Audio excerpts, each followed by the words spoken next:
Now we've got the nuts and bolts out of the way, let's talk about the goldfield proper. And the obvious place to start is Hunt's Claim, officially known as the Shotover claim. Until about the second week of the goldfield, it looked a bit like a duffer. But as we all know now, Hunt and Party made the discovery of the first bonanza about August the 10th, and that really set off the gold rush. So I'll describe a bit about Hunt's Claim in this video, but the full details can't be given here. Refer to my blogger site, which covers the terrain, the maps of the area, how it was developed, and a little bit about Hunt himself.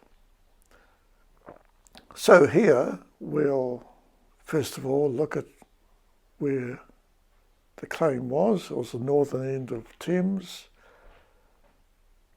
by the Karinui Creek, just up from it.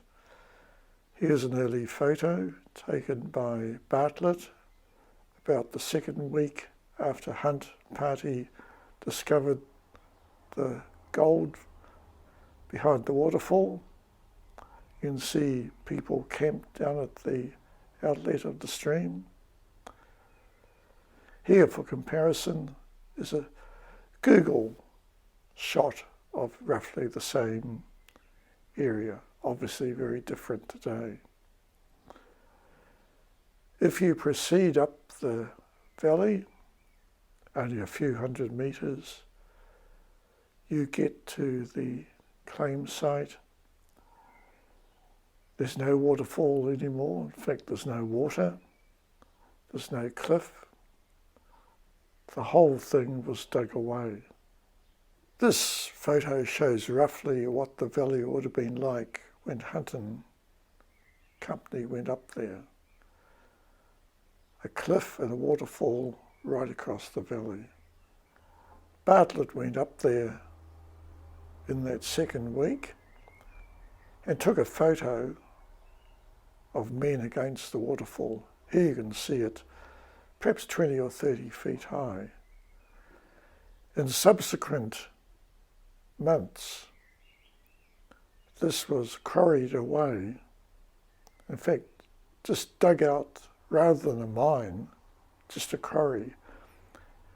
And over a period of time, they dug back through that area. And rather than processing most of the ore, they stockpiled it. The idea was to stockpile until they could get their own battery on the site.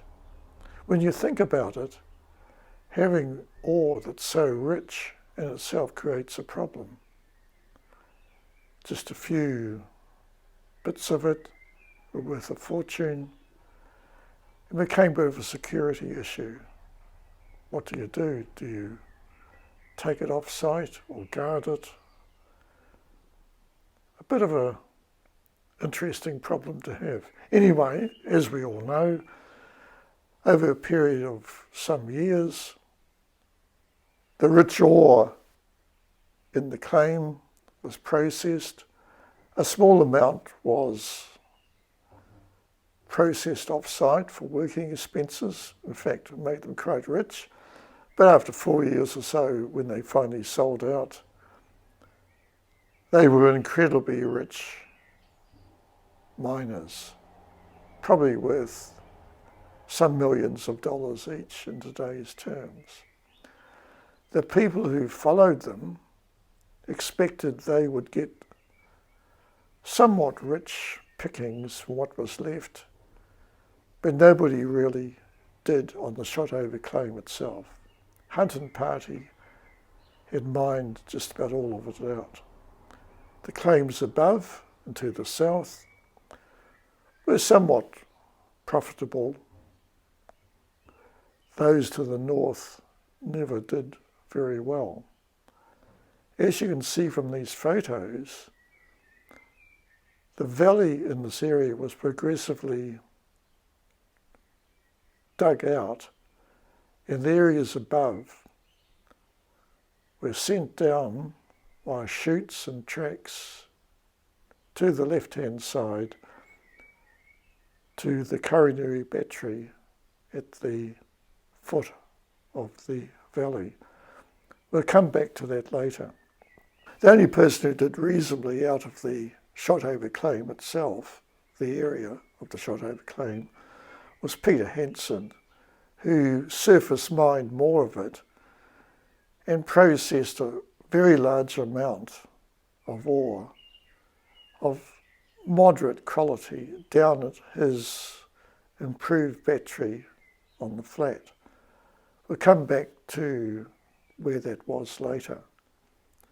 In later years, there were various mining ventures up to about 1927, none of which were very profitable.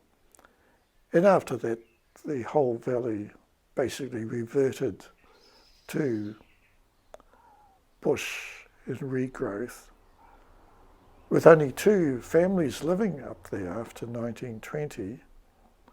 Sarah Ross in the house above the Shotover claim itself, and the Ross family at the top of the valley on Eureka Hill.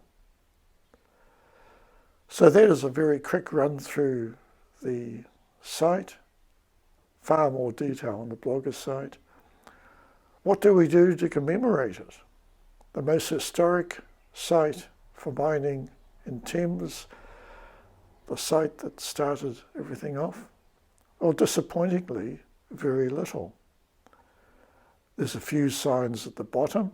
Ironically, the ones that were there 40 years ago, put there by the Lions, tell a little more than the signs do today. Looking at those early signs, they actually tell you how far up the valley the Shotover claim was, 5 chains. If you look at the modern versions, they don't even tell you that. Incidentally, looking back at the older signs, just to the left of them, you can see a little ditch. That was the coronary stream as of 40 years ago. Some years before that, there was a proper stream running perhaps until the 1950s. Obviously, by the 1980s, there was nothing much. And today, I don't think there's anything. That stream is somewhere gone down the mine shafts or whatever, and no water appears to flow down that valley anymore as a stream. So the waterfall's gone, the cliff across the face is gone, the whole area has been dug out. So what is left? Fortunately, you can walk up the valley and see something of what's left of the mining site. Partly because the people who bought the residence site, that was originally Sarah Ross's, have built a house there and cleared the bottom of the valley floor. You can see on this map, Google representation, just where it is and how it just impinges on the old Shotover claim site. Unfortunately, there's a gate across the bottom. Doc and their wisdom have put it there. Most people who venture up the valley don't go any further than this gate, which is very unfortunate.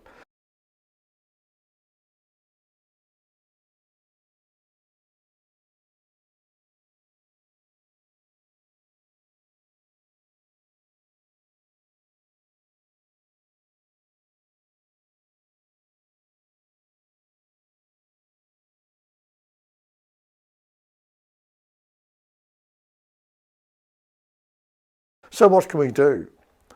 Better signage at the bottom, perhaps some models, 3D models that can be put in the local museums, and maybe an information sign on the actual Shotover claim site itself. It's a public place, and I really think something should be done. a work in progress, hopefully. Hunt. Why is it called Hunt's Claim? Or Hunt and the other people who worked on those other three partners, all very young. Hunt was obviously the mastermind, very young, in his early 20s. And although you would think, oh, our fortune is made, there were a lot of fishhooks in it. They could have lost the claim. There were one or two attempts to jump the claim in various forms.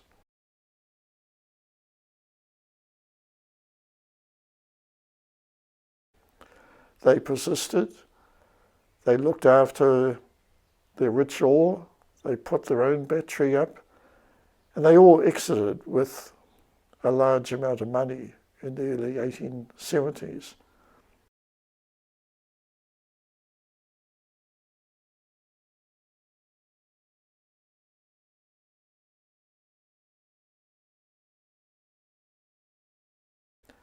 Obviously, they weren't used to dealing with money, and they all lost it. A bit like lotto winners often lose 25 million or so today. The rumours about Hunt are largely untrue. He wasn't really extravagant. He was just unwise how he invested his money. Unfortunately, he got involved in a court case, breach of promise to marry. He was probably somewhat pressured into making the original proposal to Margaret Knox, and he was perhaps wise to break it off. She ended up with a couple of £1,000, married, went to Gisborne. She probably helped to set her husband up in a successful business. William himself, married. He had a family of about 10 children, never really prospered again, went to Australia and died in 1900. There's few photos that are authentically known to be of William Hunt, except those in the very early days. I show some on the blogger site.